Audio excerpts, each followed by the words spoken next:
नाज़रीन अस्सलाम वालेकुम, मैं हूं इमरान वसीम।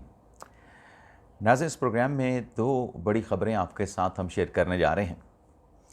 एक ख़बर तो शहबाज हुकूमत के ख़िलाफ़ मिलिट्री टेक ओवर की है। इस ख़बर की डिटेल आपके साथ हम शेयर करेंगे और इस मामले पे क्या कार्रवाई हुई, कितने अफराद के ख़िलाफ़ कार्रवाई हुई और मज़ीद कितने लोगों का घेरा तंग होने का इम्कान है, ये तफ़सीलात आपको बताएंगे। और दूसरी ख़बर, हाई कोर्ट के जज की बरतरफ़ी। इस ख़बर की डिटेल भी आगे आपके साथ हम शेयर करेंगे, लेकिन व्लॉग का आगाज़ करने से पहले एक तो आपसे दरख्वास्त करेंगे कि चैनल को सब्सक्राइब कर लें, बेल आइकॉन का बटन प्रेस करें।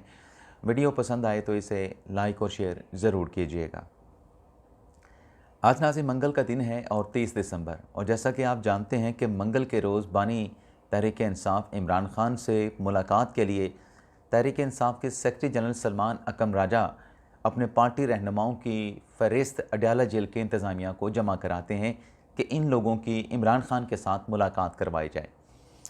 अब नाज़रीन 6 लोगों की जो लिस्ट आई है उसमें बैरिस्टर गौर साहब हैं, सलमान अकरम राजा साहब हैं, अहमद नदीम साहब हैं, ताहिर सुल्तान साहब हैं, मोहम्मद मुदस्सर साहब हैं, मलिक शुजात साहब हैं। अब ये तमाम के तमाम जिन 6 लोगों के नाम दिए गए हैं, ये वकला हैं, तहरीक इंसाफ के वकला रहनुमा हैं। अब ये मुलाकात करने के लिए अलग से जाएंगे 6 लोग, और इमरान खान साहब की जो हमशीरगान हैं वो अलग से अडयाला जेल पहुँचेंगी, बानी तहरीक इंसाफ इमरान खान से मुलाकात की कोशिश करेंगी। लेकिन चूँकि जैसे मैंने कहा कि मंगल के दिन ये मुलाकातें होती हैं, तो मंगल के दिन सिक्योरिटी के सख्त इंतज़ामात भी अडयाला जेल के अतराफ़ में किए जाते हैं। और रात के एक डेवलपमेंट ये हुई है कि पंजाब हुकूमत ने जो सेक्शन 144 का नोटिफिकेशन है, उस दफ़ा 144 के नोटिफिकेशन में पंजाब हुकूमत ने तौसीक़ कर दी है। डिप्टी कमिश्नर हैं रावलपिंडी के वक़ार हसन चीमा, उन्होंने ये नोटिफिकेशन जारी किया है और तौसीक़ जो है वो 31 दिसंबर तक जारी रहेगी। अब देखते हैं, हुकूमत का फ़ैसला तो वही है जो हुकूमत पहले भी ऐलान कर चुकी है कि सियासी मुलाकातों की इमरान खान के साथ बिल्कुल इजाज़त नहीं दी जाएगी। लेकिन तहरीक इंसाफ के कुछ लोग पस पर्दा बैकडोर राब्तों में मुतहरक हुए ताकि किसी की मुलाकात हो सके, लेकिन फ़िलहाल ऐसी कोई डेवलपमेंट, ऐसा कोई ब्रेक थ्रू नज़र नहीं आ रहा कि शायद किसी की आज मुलाकात हो सके। तो देखते हैं, जो भी डेवलपमेंट हुई, जिसकी भी मुलाकात हुई, वहाँ पर जो भी पीटीआई के रहनुमाओं ने गुफ्तगू की, उसकी डिटेल जो है माफ़ कीजिएगा, नेक्स्ट व्लॉग में आपके साथ हम शेयर करेंगे। अब नाज़रीन आ जाते हैं प्रोग्राम की ख़बरों पर, हम बात करते हैं। नाज़रीन, इस्लामाबाद हाई कोर्ट में जो ट्रांसफ़र पे जज आए जस्टिस मोहम्मद आसिफ साहब, उनके बेटे की गाड़ी से 2 बच्चियां टकरा गईं। अब उन 2 बच्चियों के टकराने से वो जाँ बहक हो गई, वो हलाक हो गई बेचारी। अब उसके बाद जज साहब के बेटे को गिरफ़्तार कर लिया गया, और उस गिरफ़्तारी के बाद जज साहब के से मुतल्लिक़ सोशल मीडिया पे जो बातें होती रहीं कि जज साहब दबाव डाल रहे हैं, लेकिन अल्टीमेटली जो बच्चा गिरफ़्तार हुआ उनका 5 दिन का जिस्मानी रिमांड लिया गया।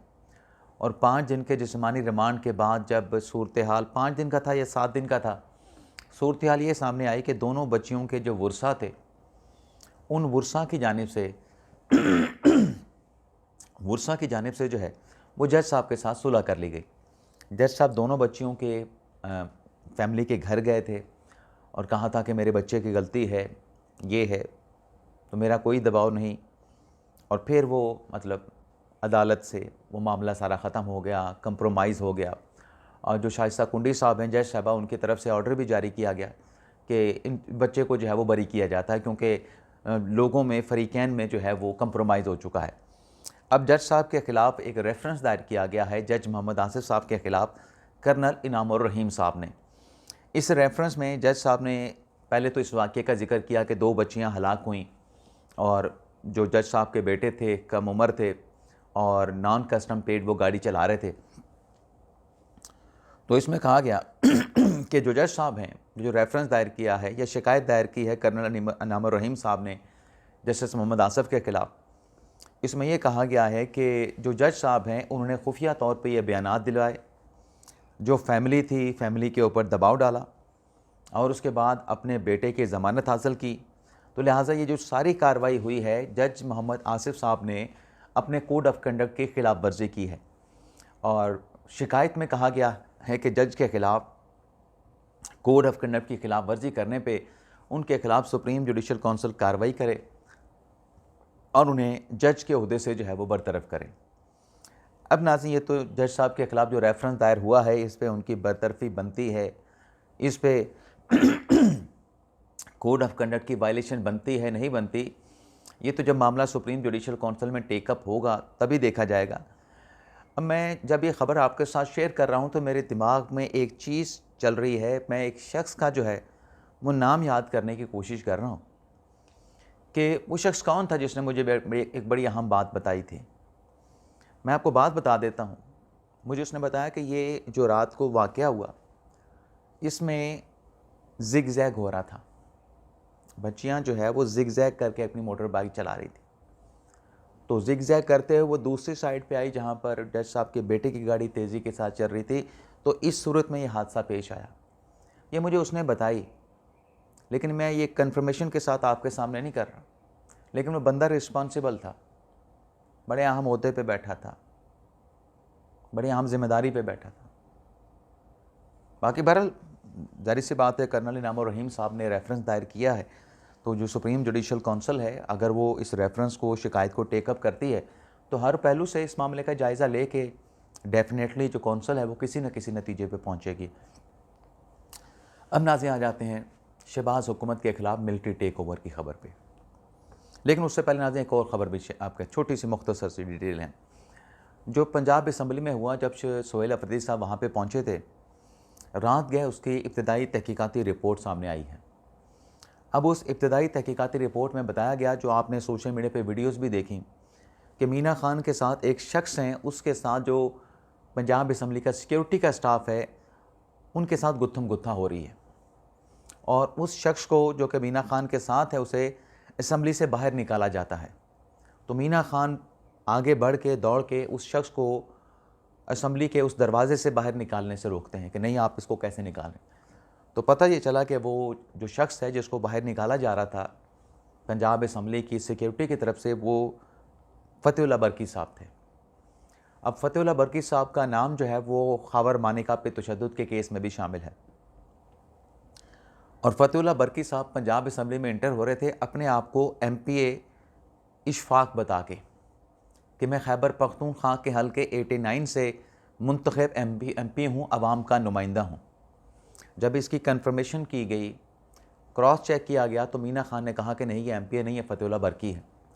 तो अब आप देखें कि यहाँ पे कैसे चीट किया जा रहा था, धोखाधड़ी के साथ। फिर पंजाब हुकूमत ठीक कह रही है ना कि जो फहरिस्त हमें दी गई थी उस फहरिस्त से हट के लोगों को अंदर दाखिल करवाया गया। भगदड़ इस वजह से हुई, ना खुशगवार वाक़यात इस वजह से पेश आए क्योंकि सिक्योरिटी वालों ने उन लोगों को जाने से रोका, लेकिन ये भगदड़ धक्कम पील के ज़रिए अंदर चलेगा। और फिर एक और शख्स का नाम सामने आया जिसका नाम बताया गया है हैदर मजीद, कि जो लिस्ट दी गई थी सोहेल अफरीदी के स्टाफ की तरफ से, सोहेल अफरीदी के नुमाइंदे की तरफ से या KP हुकूमत की तरफ से, उसमें हैदर मजीद का नाम भी था। अब ये हैदर मजीद कौन है? ये हैदर मजीद जो इब्तदाई तहकीकाती रिपोर्ट सामने आई है उसके मुताबिक ये सज़ा याफ्ता शख्स है। अब बताएं, कुछ दोस्त देखने में एतराज़ करते हैं कि PTI के ख़िलाफ़ ही ख़बरें हैं। वही ख़बरें हैं ही यहीं, उसके अलावा क्या ख़बरें हैं? बता दें मुझे आप, ये सब कुछ जो हो रहा है उसके अलावा क्या है? अब आप देखें ना, तहरीक इंसाफ के अपने लड़ाई झगड़े, अंदरूनी लड़ाइयों की वजह से ख़बरें जनरेट होती हैं, ख़बरें बनती हैं। अब शेर अफजल मरवत साहब किस पार्टी का हिस्सा हैं, किस पार्टी के लिए, किस लीडर के लिए तहरीक चलाई? इमरान खान के लिए, तहरीक इंसाफ के लिए। आज शेर अफजल मरवत साहब को पार्टी से बाहर निकाला गया है और मरवत साहब बड़े बड़े दावे कर रहे हैं। एक तो मरवत साहब ने कहा कि मेरे जो हल्के के तरक्याती जो मंसूबे थे वो 2.5 करोड़ रुपए के थे। उन्होंने कहा जी वो सियासी इंतकाम का निशाना बनाते हुए अफरीदी साहब ने उनके फ़ंड्स रोक दिए हैं। मरवत साहब कहते हैं कि ये नून लीग को तो कहते हैं कि सियासी इंतकाम का निशाना बना रहे हैं, ये क्या है कि मेरे तरक्याती जो कामों के जो प्रोजेक्ट थे, जो फंड्स थे, उसको रोक लिया गया। फिर उन्होंने मिसाल पेश की कि जो शकील अहमद थे जिनके चीफ मिनिस्टर अली मिन गंडापुर के साथ तनाज़ा बना था, उस तनाज़े के बावजूद भी, उस लड़ाई झगड़े के इख्तलाफात के बावजूद भी शेर अफजल मरवत ने कहा कि MPA शकील अहमद के हल्के के जो तरक्याती फ़ंड से वो अली मीन गंडापुर ने नहीं रोके थे। लड़ाई आपस की थी, लेकिन हल्के को तरक्याती फ़ंड से महरूम नहीं रखा गया। लेकिन इसी गुफ्तगू के दौरान शेर अफजल मरवत ने एक बड़ा इंकिशाफ किया। उसने कहा जी देखें, जो 9 मई का इंसिडेंट हुआ, उस 9 मई के साने के नतीजे में जो कार्रवाई हुई, जो अब तक अदालती फ़ैसले हुए हैं या मिलिट्री कोर्ट के फ़ैसले हुए हैं, तहरीक इंसाफ के 16 अरकान, जिनमें MNA भी हैं, जिनमें MPA भी हैं, 16 अरकान अपनी सीटों से हाथ धो बैठे हैं, कन्विक्टेड हो चुके हैं, डिस्क्वालीफाई करार दिए जा चुके हैं। और अब जो 24 और 26 नवंबर है, 24 और 26 नवंबर के जो मुकदमा दर्ज किए गए रावलपिंडी में, अटक में, इस्लामाबाद में, उन पर भी कार्रवाई का आगाज़ हो चुका है। मरवत साहब ये कह रहे हैं कि 16 तो पहले नाअहल करवा लिया और अब 24 और 26 नवंबर के जो केसेस शुरू हुए हैं, मज़ीद भी PTI के MPA और MNA डिस्क्वालीफाई हो सकते हैं। लेकिन एक बात की तरफ जो उन्होंने इंकिशाफ किया कि जो 9 मई हुआ इमरान खान साहब की गिरफ़्तारी के बाद, उस पर मरवत साहब ने यह बताया, ये एयरवाई के प्रोग्राम में 8 बजे के जो ऑफ द रिकॉर्ड प्रोग्राम अब इशफाक सत्ती साहब करते हैं, उसमें उन्होंने बताया कि जिस रोज़ 9 मई हुआ, जो फील्ड मार्शल आसिम मुनीर साहब थे वो मुल्क से बाहर थे, और ये बात बिल्कुल उनकी दुरुस्त है। 9 मई के बाद उन्होंने बताया कि जो सहर शमशाद मिर्ज़ा साहब हैं, जो कि chairman joint chief of staff committee थे, उनका और आसिम मुनीर साहब का आपस में रब्ता हुआ और आसिम मुनीर साहब को सहर शमशाद मिर्ज़ा साहब ने कहा कि आपको वापस आने की कोई ज़रूरत नहीं, आप अपना दौरा मुकम्मल करें आराम से, मैं यहाँ पे सारी सूरत हाल को संभाल लूँगा। दूसरी बात मरवत साहब ने ये कही कि जो सहर शमशाद मिर्ज़ा साहब थे, उनके साथ फैज़ हमीद ने रब्ता किया और फैज़ हमीद ने सहर शमशाद मिर्ज़ा साहब से कहा, जनरल साहब से कहा कि आप टेक ओवर कर लें।